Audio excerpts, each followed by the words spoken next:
ये आकाशवाणी देहरादून है। अब आप व्याख्या चंदोला से प्रादेशिक समाचार सुनिए। पहले मुख्य समाचार। प्रधानमंत्री नरेंद्र मोदी ने कोरोना वायरस की दूसरी लहर के प्रसार को रोकने के लिए सभी जरूरी कदम उठाने की आवश्यकता पर जोर दिया। मुख्यमंत्री तीरथ सिंह रावत ने कोरोना पर प्रभावी नियंत्रण के लिए जन जागरूकता पर विशेष ध्यान देने पर जोर दिया।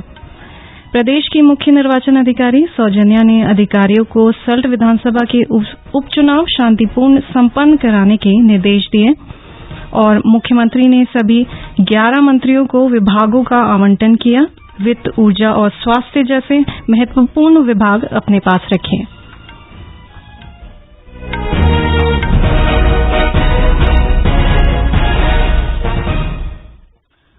कोविड महामारी से देश एकजुट होकर लड़ रहा है। आप भी हमारे साथ सुरक्षा और बचाव के 3 आसान एहतियाती उपायों का संकल्प लें।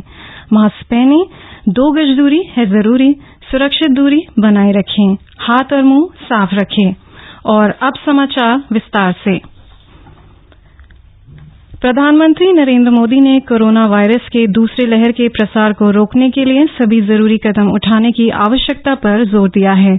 उन्होंने कहा कि स्थिति को नियंत्रित करने के लिए त्वरित और ठोस काम करने की जरूरत है। प्रधानमंत्री ने कहा कि पिछले 1 सप्ताह में देश के 70 जिलों में कोविड के मामलों में 150% की बढ़ोतरी की खबर है। आज राज्यों और केंद्र शासित प्रदेशों के मुख्यमंत्रियों की बैठक को संबोधित करते हुए प्रधानमंत्री ने कहा कि कोरोना से लड़ाई में आज हम जहां तक पहुंचे हैं और जो विश्वास उससे आया है, उसे लापरवाही में नहीं बदला जाना चाहिए।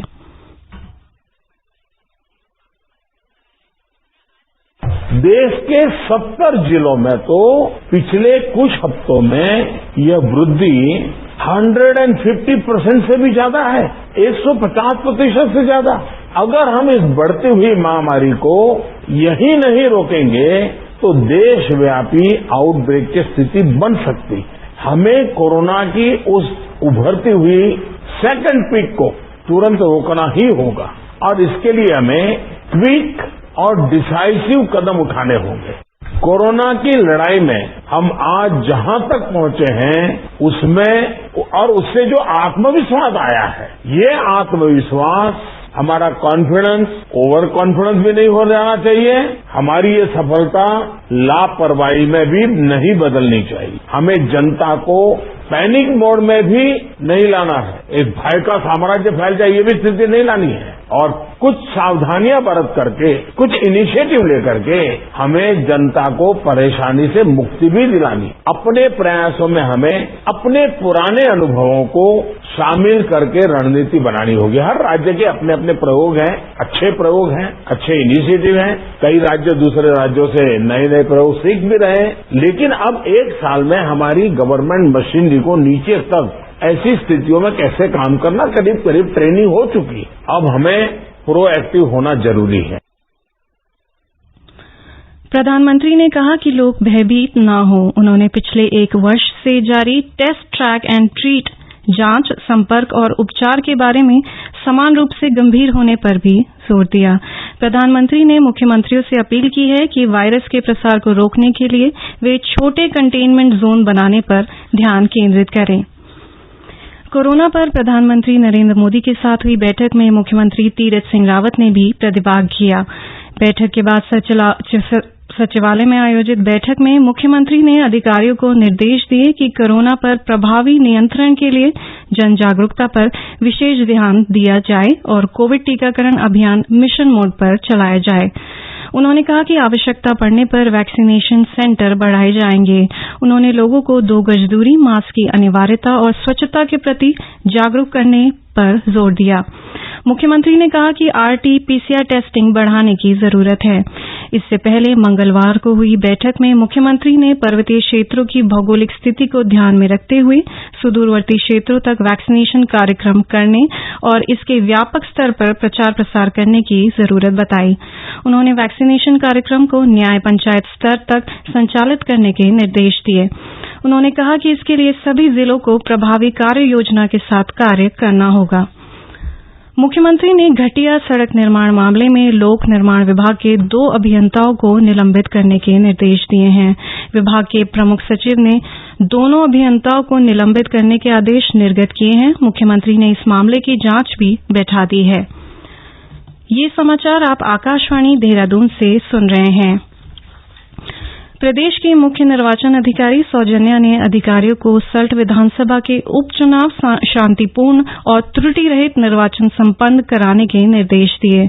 उन्होंने कहा कि आयोग के कार्यक्रम जारी करते ही पूरे जिले में आदर्श आचार संहिता प्रभावी हो गई है। मुख्य निर्वाचन अधिकारी ने कहा है कि आदर्श आचार संहिता का सभी राजनीतिक दलों और अधिकारियों से अनुपालन कराना सुनिश्चित किया जाए। मुख्य निर्वाचन अधिकारी ने जिला निर्वाचन अधिकारी को विभिन्न टीमों के गठन करने के निर्देश दिए। जिला निर्वाचन अधिकारी नितिन सिंह भदौरिया ने बताया कि उप निर्वाचन के लिए भकियासैंण तहसील में नामांकन का कार्य किया जाएगा। उन्होंने बताया कि जल्दी ही निर्वाचन में लगे कार्मिकों, पीठासीन अधिकारियों का प्रशिक्षण कार्यक्रम जारी कर दिया जाएगा। मुख्यमंत्री तीरथ सिंह रावत ने सभी 11 मंत्रियों को विभागों का आवंटन कर दिया है, जबकि मुख्यमंत्री ने वित्त, ऊर्जा और स्वास्थ्य जैसे कई महत्वपूर्ण विभाग अपने पास ही रखे हैं। नए कैबिनेट मंत्री के रूप में बंशीधर भगत को विधायी एवं संसदीय कार्य, खाद्य, नागरिक आपूर्ति एवं उपभोक्ता मामले, शहरी विकास, आवास, सूचना एवं विज्ञान प्रौद्योगिकी विभाग की जिम्मेदारी सौंपी गई है।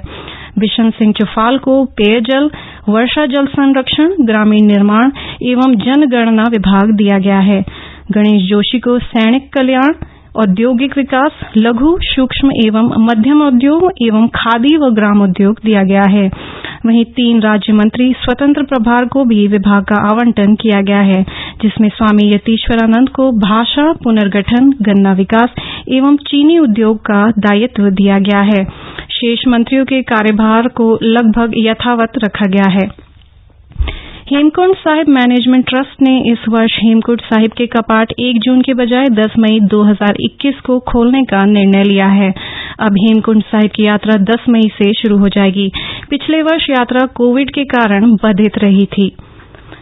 चंपावत जिले की मां पूर्णागिरि मेले में इस बार दिव्यांगों, बुजुर्गों और बच्चों के लिए वैष्णो देवी की तर्ज पर डोली और डोके की सुविधा मिलेगी। इसके लिए मेला प्रशासन ने व्यवस्था कर दी है। आगामी 30 मार्च से 30 अप्रैल तक चलने वाले इस मेले में लोगों को लगभग 4 किलोमीटर खड़ी चढ़ाई चढ़नी पड़ती है। इस कारण कई लोग माता के दर्शन किए बिना रास्ते से लौट जाते थे। इसको देखते हुए मेला मैजिस्ट्रेट और टनकपुर के एसडीएम हिमांशु कफल्टिया ने भैरव मंदिर से मुख्य मंदिर तक डोली और डोके का सुझाव दिया। उन्होंने बताया कि इसके लिए सल्ली गांव के क्षेत्र पंचायत सदस्य द्वारा 5 डोली और 10 डोके की व्यवस्था करने का भरोसा दिलाया है। इसके लिए वे गांव के ही युवाओं का सहयोग लेंगे। मुख्यमंत्री ने हिमालय पुत्र स्वर्गीय हेमवती नंदन बहुगुणा को उनकी पुण्यतिथि पर भावभीनी श्रद्धांजलि अर्पित की। उन्होंने देहरादून में बहुगुणा जी की मूर्ति पर माल्यार्पण किया। उन्होंने कहा, स्वर्गीय हेमवती नंदन बहुगुणा अपने नैतिक मूल्यों, सिद्धांतों और आदर्शों पर हमेशा अडिग रहे। उन्होंने अपनी संस्कृति, बोली और भाषा से बेहद प्यार और लगाव था।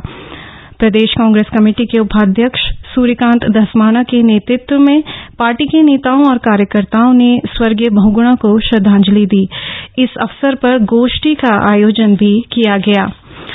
चंपावत जिले में मिशन इंद्रधनुष 3 टीकाकरण अभियान की तैयारियां की जा रही हैं। इसको लेकर जिला टास्क फोर्स की बैठक हुई, जिसमें मुख्य चिकित्साधिकारी डॉक्टर आरपी खंडूरी ने बताया कि मिशन इंद्रधनुष कार्यक्रम के तहत चंपावत जिले में 2 चरणों में टीकाकरण किया जा रहा है। पहला चरण 22 फरवरी से शुरू हुआ था, जबकि दूसरा चरण 22 मार्च से होना है। दूसरे चरण में उन बच्चों का टीकाकरण किया जाएगा जो पहले चरण में छूट गए थे। उत्तराखंड अल्पसंख्यक आयोग के अध्यक्ष डॉक्टर आरके जैन ने टिहरी जिला मुख्यालय में संबंधित विभागीय अधिकारियों की बैठक ली। उन्होंने अधिकारियों को अल्पसंख्यक समुदाय के व्यक्ति की शिकायतों को गंभीरता से लेते हुए उन पर प्राथमिकता के आधार पर कार्यवाही सुनिश्चित करने के निर्देश दिए। बैठक में जिला समाज कल्याण अधिकारी किशन चौहान ने अल्पसंख्यकों के लिए संचालित राज्य और केंद्र पोषित योजनाओं की जानकारी दी।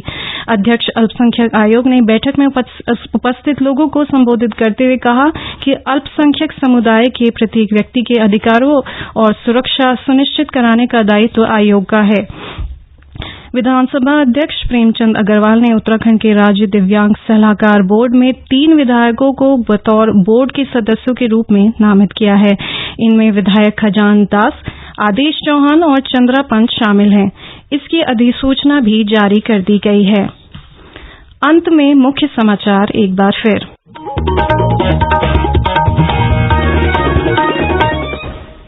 प्रधानमंत्री नरेंद्र मोदी ने कोरोना वायरस के दूसरी लहर के प्रसार को रोकने के लिए सभी जरूरी कदम उठाने की आवश्यकता पर जोर दिया।